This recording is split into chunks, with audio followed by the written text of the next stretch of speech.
दोस्तों एक बहुत बड़ी प्रॉब्लम का सामना करना पड़ता है लोगों को जब भी वो लॉ ऑफ अजम्पशन फॉलो करते हैं और state again to sleep technique या कोई भी टेक्निक को परफॉर्म करके विश फुलफिलमेंट की स्टेट में शिफ्ट होते हैं। वैसे तो इमेजिनेशन ही मेन फार्मूला है जो लॉ ऑफ अजम्पशन में फॉलो किया जाता है। 3 से 4 सेकंड का सीन जिसे लूप किया जाता है फर्स्ट पर्सन पर्सपेक्टिव से, आप लोगों को पता ही होगा। इसके बारे में डिटेल वीडियो मैं बना चुका हूँ। लेकिन क्या होता है जब भी हम विश फुलफिलमेंट की स्टेट में शिफ्ट हो जाते हैं और 5-6 दिन बाद हम ट्रिगर हो जाते हैं और फॉल बैक कर जाते हैं पुरानी स्टेट में, जो मेन कारण है कि हमारी मैनिफेस्टेशन पूरी नहीं होती है। दोस्तों हम कहीं ना कहीं अनकॉन्शियसली 3D वर्ल्ड को जो है वो बहुत ज़्यादा महत्व देते हैं। हम खुद से बार बार ये बात कहते हैं कि हम state according to sleep technique perform कर रहे हैं और स्टेट में शिफ्ट हो चुके हैं, फीलिंग ऑफ विश फुलफिलमेंट में शिफ्ट हो चुके हैं, लेकिन हम 3D वर्ल्ड को बहुत ज़्यादा भाव देते हैं। लेकिन ये इसमें हमारी गलती नहीं है, ये हमारी बचपन से आदत बन पड़ चुकी है।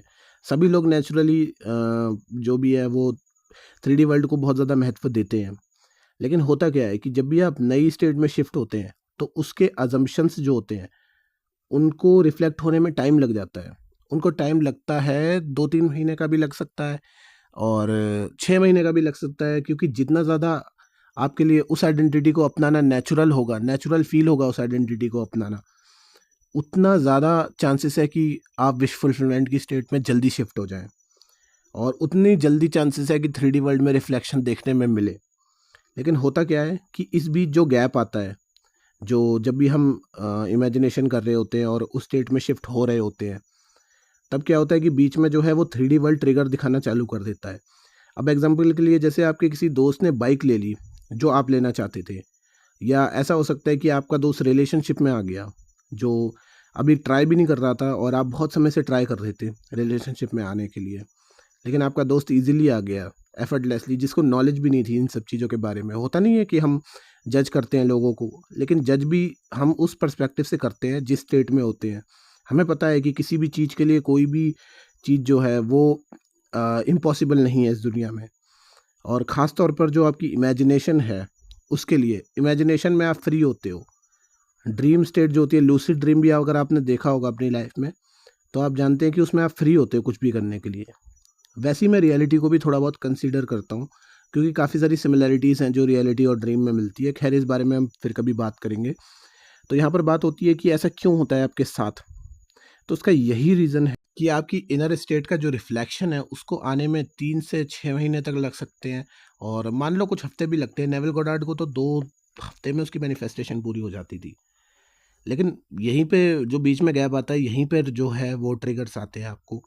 तो यहाँ पर आपको एक चीज़ मान लेनी है कि अगर आप लॉ ऑफ असम्पशन को फॉलो करते हो, इस बात को सच मान लेना है और अपने आप से एक वादा करना है कि 3D वर्ल्ड में चाहे जो भी सर्कमटेंसेस हो, आपको फ़र्क नहीं पड़ता।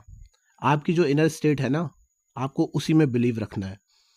क्योंकि लॉ ऑफ अट्रैक्शन वाली कम्युनिटी में क्या होता है, आप जानते हैं कि एक्सटर्नल गॉड, यानी कि हमारी जो यूनिवर्स है, उससे हम उम्मीद रखते हैं कि यूनिवर्स हमें ला के देगा।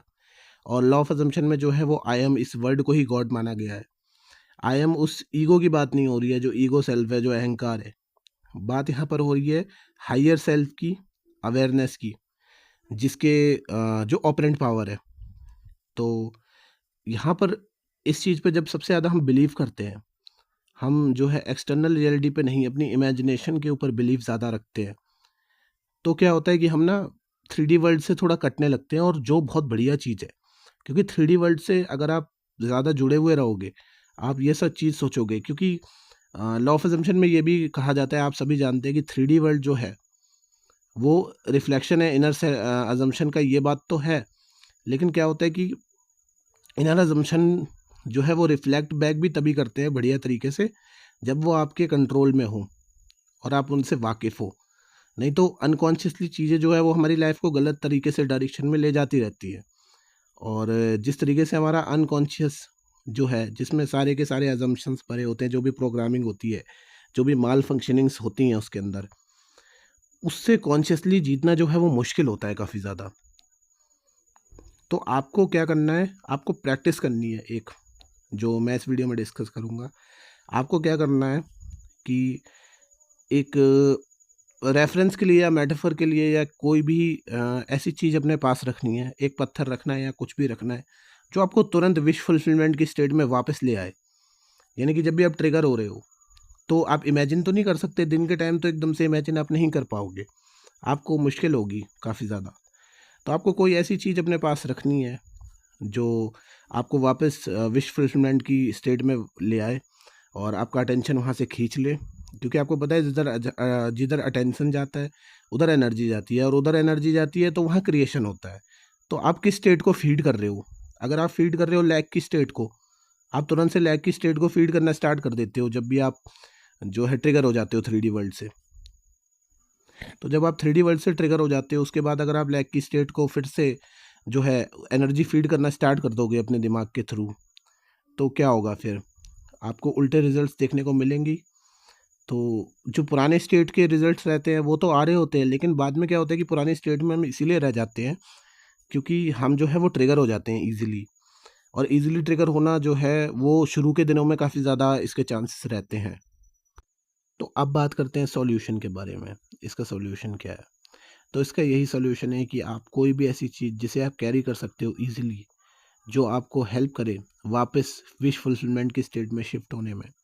यानी कि आप अपने आई एम को उसी स्टेट में रखें जिस स्टेट में आपकी विश पूरी हो चुकी है। उस रियलिटी को रीअफ़र्म कर पाए ईज़िली, क्योंकि दिन के टाइम में जो है वो इमेजिनेशन करना थोड़ा-सा हार्ड रहता है और दिन के टाइम में ज़्यादातर लोग बाहर रहते हैं। तो आपको क्या करना है, आपको एक ऐसी चीज़, कोई भी पत्थर हो गया या कोई भी ऐसी चीज़ है जिसको आप रख सकते हो अपने पास में, जिसे देख के आप ईज़िली जो है वो शिफ्ट हो जाओ।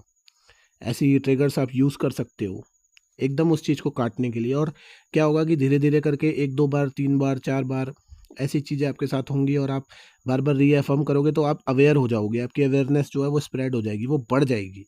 फिर क्या होगा कि आप ट्रिगर होना बंद हो जाओगे, आप 3D को ईज़िली इग्नोर कर पाओगे, क्योंकि आपका जो माइंड है उसमें एक नया असम्पशन जो है वो आ जाएगा कि 3D रियलिटी को बिल्कुल इग्नोर करके रखना है और अपनी स्टेट में परसिस्ट रहना है।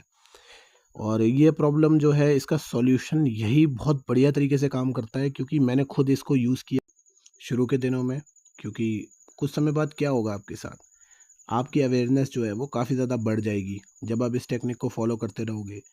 ये जो रेफरेंस वाली टेक्निक है, इससे क्या होगा कि आपका दिमाग जो है वो मजबूत हो जाएगा, वो 3D वर्ल्ड से ईज़िली ट्रिगर नहीं होगा। और आपको पता है सर्कमटेंसेस जो है वो इग्नोर करना काफ़ी ज़्यादा ज़रूरी रहता है, क्योंकि नेविल गॉडार्ड की एक स्टोरी है जो आपको पता होगी अगर आपने इसके बारे में पढ़ा होगा, कि वो अपने जो बेटे को है वो वापस अपने पास लाना चाहते थे, लेकिन उनकी एक्स वाइफ ने नेविल के खिलाफ जहर भर दिया अपने बेटे में, और उनका बेटा जो है अब नेविल से नहीं मिलना चाहता था। तो नेविल ने सारी कोशिशें कर ली थी 3D वर्ल्ड में, जैसा एक नॉर्मल इंसान करता है, अपने बेटे को अपने पास लाने की, लेकिन कोई भी चीज़ कारगर साबित नहीं हुई, क्योंकि उनकी एक्स वाइफ ने काफ़ी हद तक उसका जो है छोटी उम्र में ही जो है ब्रेन वॉश कर दिया था कि नेवल एक बहुत ही बेकार इंसान है, उनके बारे में गलत गलत बातें, उसको गलत धारणाएं उसके माइंड में बैठाल दी थी।